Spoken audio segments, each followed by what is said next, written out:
about running out. Visit www.airtel.com.ng/HBB to get started. Babe, but I just left the house. Yes, honey. It's video calling all the way. Airtel, the smartphone network. We've got the city on lockdown. Got my own city that I hold down. We are Splash 105.5. Please listen to this announcement. Vacancy, vacancy, vacancy. A reputable bakery located at Agbofieti area, Road 4, Dele Amodu Road, off All Saints College Road, Ibadan, needs the services of seasoned and experienced male bakers for immediate employment.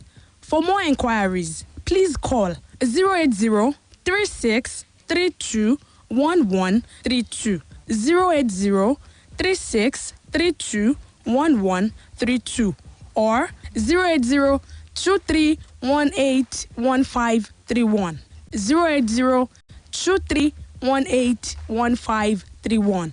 Announcer, Management. Please listen to this announcement. The Montessori Careland, Felele, Ibadan, has vacancies for classroom and toddler teachers. Qualifications and requirements: NCE or degree in education. Certificate in Montessori education or early childhood education is an added advantage.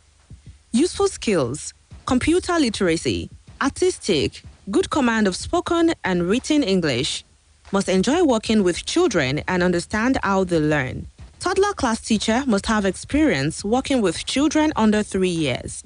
Training will be given to successful applicants. Announcer, Management.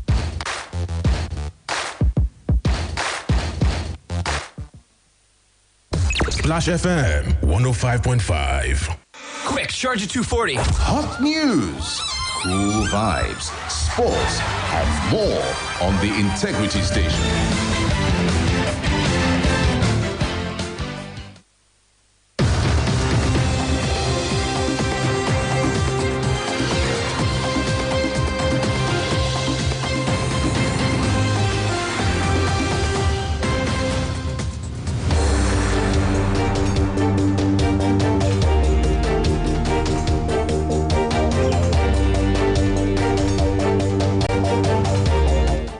Good morning. Welcome to the last edition of Business Splash for the week.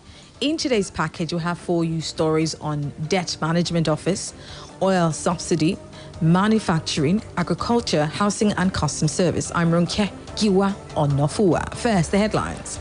Debt Management Office warns National Assembly against high budget deficit. Also making headlines, manufacturers call for synergy to improve economy.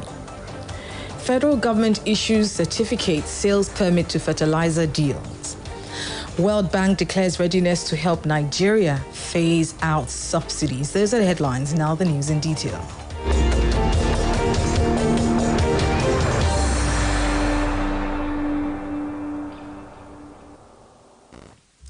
The Director General of the Debt Management Office, Patience Oniha, has stated that the National Assembly needs to do its due diligence in the budget process because of the rising debt profile.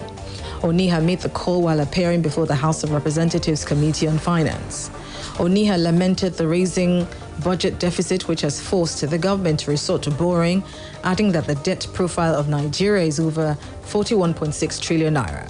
Oniha said the lawmakers must scrutinize the capital and overhead components of the budget to reduce borrowing.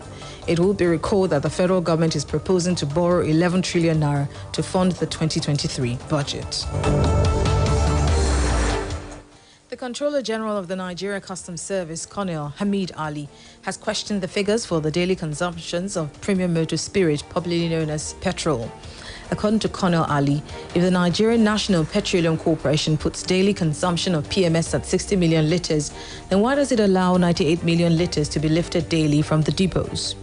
He stated this when he appeared before the House Committee on Finance for the hearing on the Medium-Term Expenditure Framework 2023 to 2025.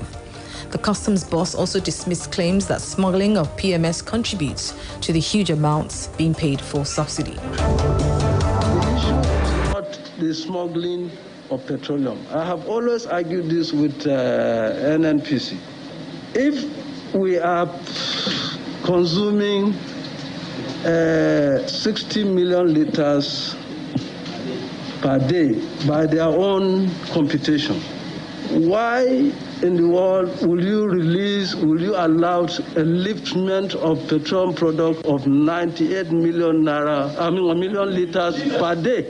That computation to me is not even anything to believe, because scientifically you cannot tell me that if I fill my tank today, tomorrow I'll fill the same tank with the same quantity of fuel.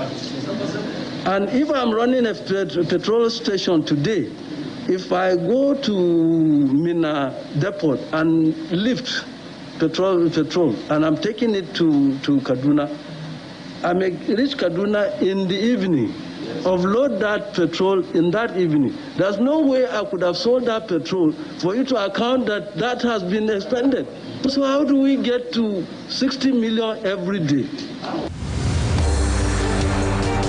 The World Bank Group President David Malpass has said that the bank is ready to support Nigeria in phasing out regressive fuel subsidies while increasing social assistance for the poor and vulnerable. He also stressed the need for a unified exchange rate in Nigeria, which would significantly improve the business-enabling environment in Nigeria, attract foreign direct investment, and reduce inflation. According to a statement published on the bank's website on Thursday, Malpass said this when he met with Vice President Yemi Osinbajo of the Federal Republic of Nigeria. The statement noted that Malpass and Osinbajo discussed Nigeria's energy transition plan. It added that Malpass welcomed Nigeria's commitment to achieving universal energy access and reducing greenhouse gas emissions while maintaining reliable baseload.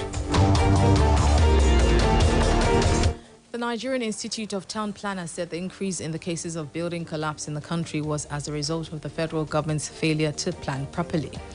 President of the Institute, Olutoyin Ayinde, stated this during the inauguration ceremony of the Ogun State chapter of the Association of Town Planning Consultants of Nigeria, ATOPCON, in Abeokuta. According to Ayinde, the government of the Federation lacks the understanding of what the concept of town planning is all about. Ayinde, an urban planner, maintained that the government at the center must fund planning and its implementation if there will be a reasonable physical development in Nigeria. While expressing concern about the nation's underdeveloped state, Ayinde argued that the country's development would continue to be a mirage until the government began to take the issue of planning seriously. The Manufacturers Association of Nigeria, MAN, has urged the federal and state governments to synergize with relevant stakeholders to improve the economy. They said the call was necessary so that the federal and state governments, together with their agencies, will work and fashion out appropriate strategies to improve and stabilize the economy. MAN's President Mansour Ahmed, yesterday in an address at the yearly general meeting, 5th Made in Nigeria Products Exhibition by Rivers Bayelsa state branches, called on government of the two states to institute a more effective and efficient consultative mechanism with the association. Ahmed noted that this is the only sector with the highest contributors to jobs. He explained that the move would ensure sustenance of existing manufacturing companies that are on the verge of collapse under the weight of overwhelming infrastructure and other challenges. The Director General, Standards Organization of Nigeria, Farouk Salim, has said that the agency recently uncovered a fake cables manufacturing firm during SON's routine crackdown on manufacturers of substandard products in the country. Salim spoke in Lagos at the annual general meeting of the Apapa branch of the Manufacturers Association of Nigeria, where he was the keynote speaker. Speaking on the topic, standards, an imperative for competitive manufacturing in a continental and global market, Salim condemned manufacturers who cut corners in their activities. Salim said the enforcement of standards would ensure the protection of consumers' interests, guarantee confidence in business transactions, and also accelerate economic development of the nation. The SON boss also condemned the unhealthy recycling practices being employed by some manufacturers. Now, the federal government has presented certificates of registration and sales permit to authorize fertilizer dealers in Nigeria. It stated that based on the registration and permits, non-licensed operators were not allowed to produce, blend, import, market, or distribute fertilizers across the country. The Permanent Secretary, Federal Ministry of Agriculture and Rural Development, Ernest Umakihe, presented the certificates and sales permit to the fertilizer operators in Abuja. Umakihe, who was represented by the Director of Special Duties, FAMAD, Fausat Lawal, said the government had trained and deployed fertilizer and agricultural pesticides quality control inspectors to the 36 states of the Federation and the Federal Capital Territory. It's time now to link up with Femi Ojo for some stock exchange report. A brief morning to you out there. Here is the summary of trading activities on the floor of the stock market for yesterday, the 23rd day in the month of August 2022. I must let you know that the whole share index at the close of trading yesterday dropped by 1.60% to close at 48,554.76 basis points. Over 204.1 million units of shares valued at over 3.183 billion naira was traded in 3,533 deals, and the equity capitalization summed up to over 26.188 trillion naira. A quick look at the top three gainers. We have Anyhem topping the gainers pack, gaining 40 kobo to close at 4 naira 40 kobo. FTN Cocoa gained 3 kobo to close at 33 kobo, and Honey Flour gained 26 kobo to close at 2 naira 89 kobo. For the decliners, we have Boa Food topping the pack, losing 5 naira 95 kobo to close at 54 naira. And NFM lost 85 kobo to close at 7 naira 75 kobo, and Seplat lost 119 naira 90 kobo to close at 1,300 naira. For the major players, we have M Benefit up on the park, trading over 440 million units of shares. Zenith Bank traded over 251 million units of shares. FBN Holdings traded over 220 million units of shares. Access Coop traded over 129 million units of shares, and UBA traded over 111.7 million units of shares. That was a summary of trading activities on the floor of the stock market for yesterday, the 23rd day in the month of August 2022. Join me on Friday when I bring you the outcome of tomorrow's trading. My name is Femi Ojo. That's it on Business Splash for today on Splash 105.5 FM, your integrity station. Don't forget to join us next week for another edition. Good morning. Thank you for listening. I'm Ronke Giwa Onafuwa.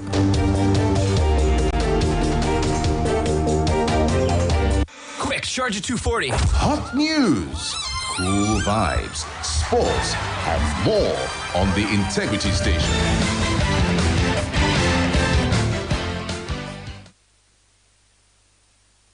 Splash FM 105.5. Eré ìdárayá EPL di ṣíṣí ní òpin ọ̀sẹ̀ yìí ọjọ́ kìíní sí ọjọ́ kẹrin oṣù kẹsàn-án ni o 2,950 naira péré ni o.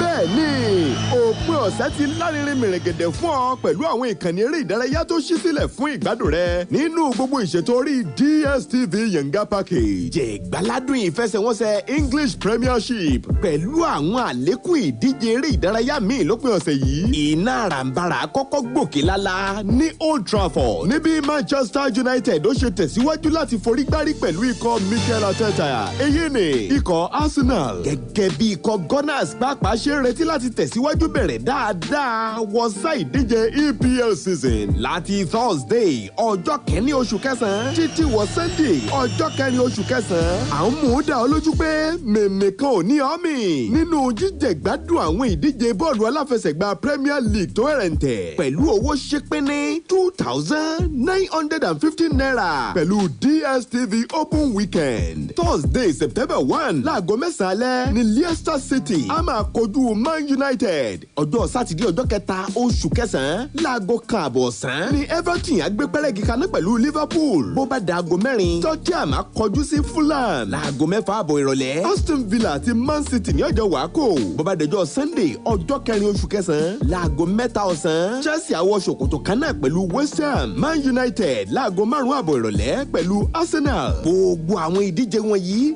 lọ́gán bí wọ́n bá ti ń gbà lọ́wọ́ ló máa gbádùn ẹ̀ ní Super Sport slot 203 lórí DSTV àti ìkànnì kọkànlélọ́gbọ̀n channel 31 lórí GoTV láti ṣe owó ìwò sórí DSTV tàbí GoTV rẹ. Kàn sí ọ̀dọ̀ alágbàtà multi-choice tó súnmọ́ jùlọ. Dánlóòdù My DSTV app tàbí My GoTV app. O sì lè tẹ *288# lórí fóònù rẹ. Eré ìdárayá EPL di ṣíṣí ní òpin ọ̀sẹ̀ yìí. Ọjọ́ kìíní sí ọjọ́ kẹrin oṣù kẹsàn-án ni o. 2,950 naira péré ni o.